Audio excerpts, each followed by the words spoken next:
Значи денеска е 137 од протест на исклучените од топлификација.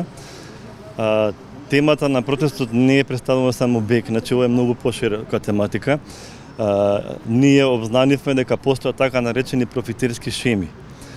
Оваа профитерска шема започнува од еден доверител, например компанија како што е БЕК, Водовод или некоја слична, и потоа продолжува со, иако тие компании имаат своји правници, ова продолжува со ангажирање на некои мокри адвокатски друштва, например Чукич и Марков се такво друштво, кои што покрај тоа што ги зголемуваат трошоците на граѓаните, исто така имаат огромно влијание врз судовите. Значи проблемот на нас со БЕК, ние можеме да ќе го решиме оваа година, меѓутоа останува проблемот во судството.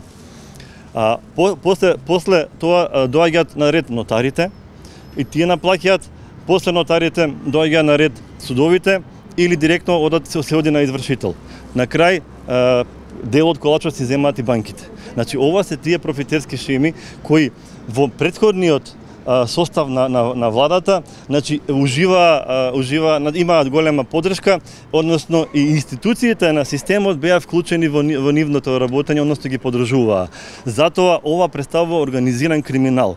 Овој организиран криминал треба оваа нова власт да го расклинка, да го растури, односно треба сите учесници во него кривично да одговараат. Граѓаните бараат ова што побрзо да сопре и да нема повторно, да не се појави повторно.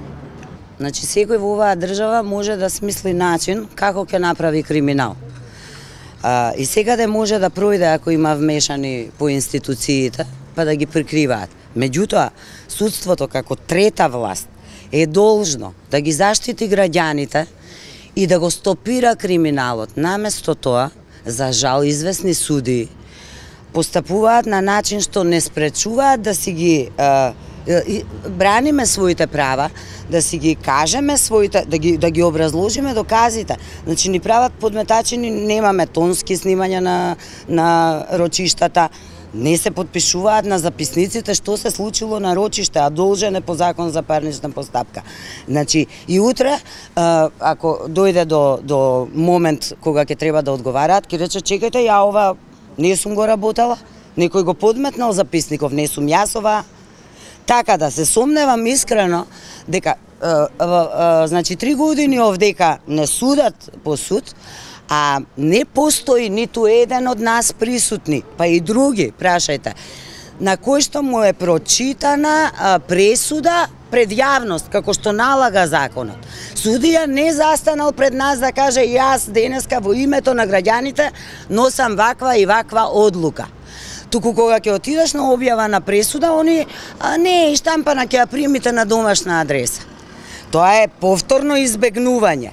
Утре ќе рече подметната е ова. И кога дома ги примаме пресудите наводни, ние немаме подпис од ниту еден судија на пресудата, а треба да ја примам во оригинал и со подпис од судијата. Исто така, кај печатот верно на оригиналот, не стои ни име на службеникот. Па кого утре ќе бараме, кој одговараме, шкртка има.